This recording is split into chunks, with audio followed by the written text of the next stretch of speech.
So welcome to our last ever cook along. We've got a really nice menu. It's a lovely sunny day, so kind of feels like the end of spring, start of summer. So the first dish we've got, it's a bit of a play on a signature dish of the Black Swan, Tommy Banks restaurant in North Yorkshire. It was voted the best restaurant in the world a few years ago by TripAdvisor. I'm not really sure how much you should believe TripAdvisor, but it's a great restaurant and this is a great dish. So we've got some beetroot that's been slow cooked here. What I've done is I've just made a little tray, as I usually do. Oh, and before I forget, first things first, put your oven on 175 degrees and put your bread in to warm up for about 15 minutes. Take it out of the foil, because some people I think that when I say that you put the foil in as well. Take it out of the foil to get it crispy. So onto this beetroot.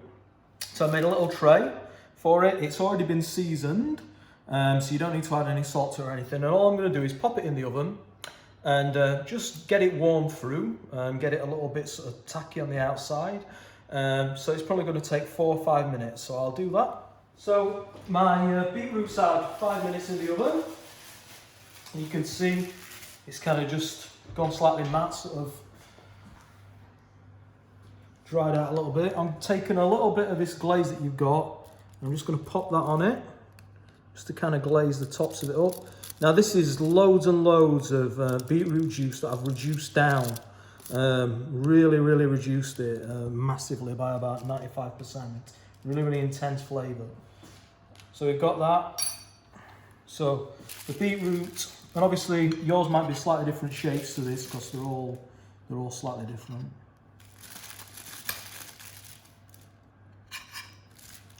Put some of that on there. And then we've just got some young goat's cheese. I'll just pop on.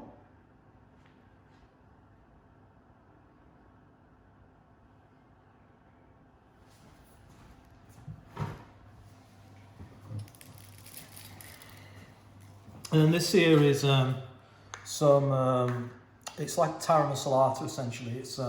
It's made from smoked cod's roe, and it's got various other bits and bobs into it, made into a sort of mayonnaise, what we call an emulsion.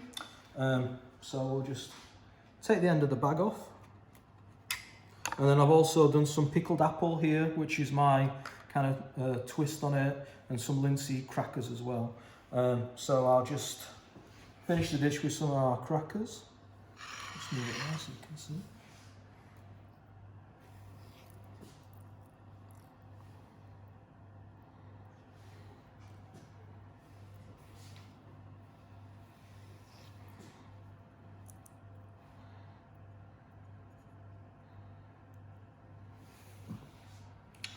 And then this cod's roe is really strong. You've got loads here. I absolutely love it, so I'm going to put a lot on. It is quite an intense flavour though. So if you're not quite as into it, just add a little bit more, a little bit less, sorry.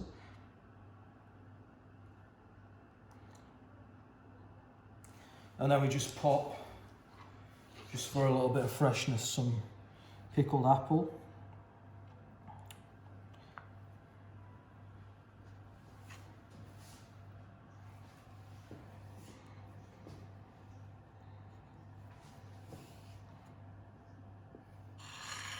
And then finally, just going to get a little bit of the glaze, just kind of drizzle. Try to not mess up your goat's cheese, etc. with it, but just around the outer edge.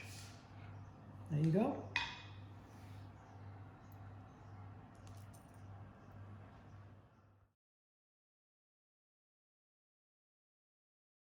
So on to our main course. So we've got some lamb here that's been slow cooked really slowly for 2 days. 2 days really slowly, just at 60 degrees. We've got some amazing asparagus, some samphire, some wild garlic, a little bit of jus, and then we've got some potatoes cooked in some Jersey raw potatoes that are cooked in a sort of emulsion of set mushrooms, which is delicious. So we've got the monster asparagus, which I need to prep. So this bottom bit's quite woody. So usually chefs kind of say, oh, snap it, but I'm not a big fan of that. You can usually tell because you end up wasting a fair bit of it that way. You can usually tell where it's tender. So if you give it a squeeze and work down to about there, and then all I'm going to do is I'm going to just run a knife around it. And then I'm just going to peel. You don't have to do this. This is just purely for presentation. Or you can just, if you want the spears really tender, you can just peel them all the way just with a peeler. So yeah, that's nicely trimmed now. So usually when I'm cooking asparagus, I usually cook it in butter emulsion. So a tiny little bit of water and loads of butter. With this, we're going to cook it slightly differently because it's really, really thick. So basically, pan of water. It's really important that you season it really, really well with like loads of salt.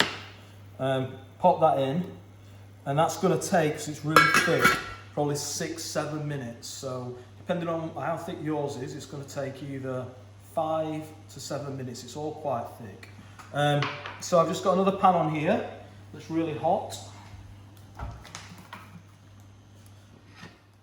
So we're just going to get the lamb, and the oven's still on. I'm going to pop it in the hot oil. I'm just going to lightly colour it. This is not going to take long at all. As I say, it's pre-cooked. It's been cooked for a couple of days. So all we're going to do now is we just want to bring the heat up in the inside of it. So all we're doing here is just colouring it, just getting a little bit of colour. Because basically the browner it is, the more meaty it tastes. The Maillard reactions. Nice and crispy like that. And then I pop it in the oven, and that's literally going to take about 4 minutes, okay? And then I'll take it out and we'll drain everything off on here, and I'll show you how to finish everything else. So my asparagus has been cooking now, and it's just about done. So I'm just going to lift it out, and as ever, this is what you need to do as well. Get yourself a tray, a little bit of kitchen oil or whatever on there. We're just going to put everything on there to let it drain. So while that's sitting there, I'm also going to get the meat out, which is also done. Again, on this tray,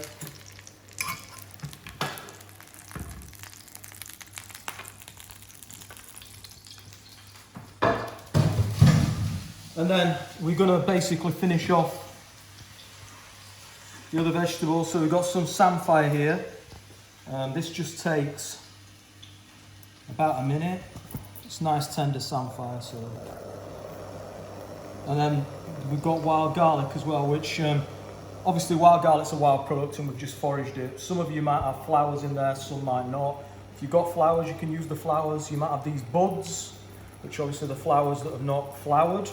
It's all usable, but if you don't like garlic, these flower bits are really, really strong, so just use a little bit of that. So at this stage, I'm just gonna pop that in, and the garlic, wild garlic, I like it so it's still, the stalks are a little bit crunchy, so I would literally just cook it for that amount of time. And now I'm just going to drain it off, and I'll just come to you back to you in a minute and show you how to plate it. So I've drained off the garlic and everything, and now just retain a tiny little bit of water in the pan. And then all we do at this stage is pop the asparagus back in, pop that in, pop some butter in there. So along with a little bit of water, we don't just want butter, we want a little bit of water as well, because it helps it kind of emulsify. And then again, we'll drain it off.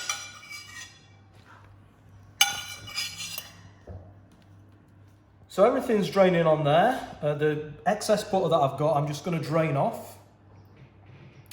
And then we're going to use that pan with the butter in to warm the sauce up. The potatoes just need microwaving. So give them a minute, stir them, and give them another minute, stir them again, and they should be ready like that. So I'll just warm the sauce up. It is like a jelly, so obviously you're going to need to slop it out there. And then it's just ready for plating. So get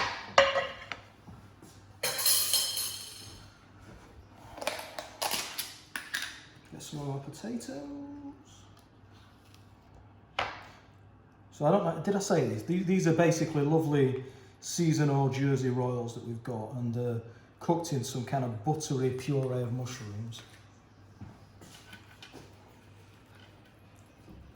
Pop our lamb on there. So I just pick up the guar garlic that we'll have at one side, the samphire, put that there. We've got our lovely sticky jus, a little bit there, a little bit over the meat. And then I did have a couple of rogue flowers, so these are not just for presentation, they do have a wonderful flavour as well, so if you've got a few, do use them.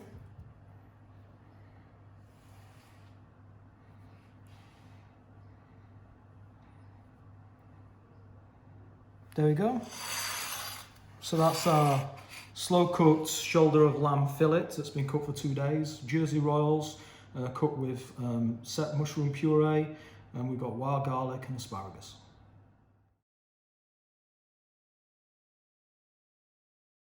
So on to dessert. So this is a brand new one that's kind of a bit of a mixture between me and Tony. It's the main component's hers.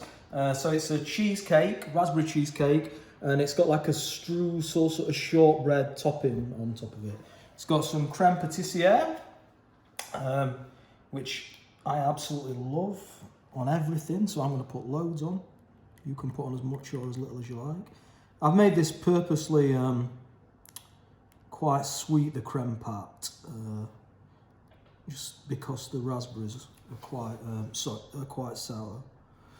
And then we just got some fresh raspberries here.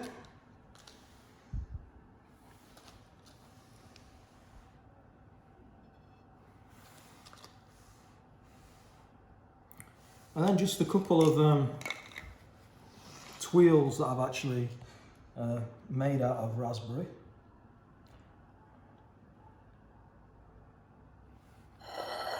So there we go.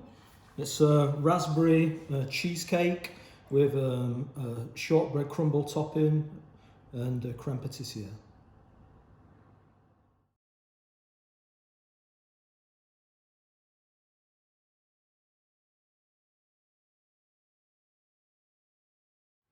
So thank you so much for all the support that we've had. It's been absolutely amazing.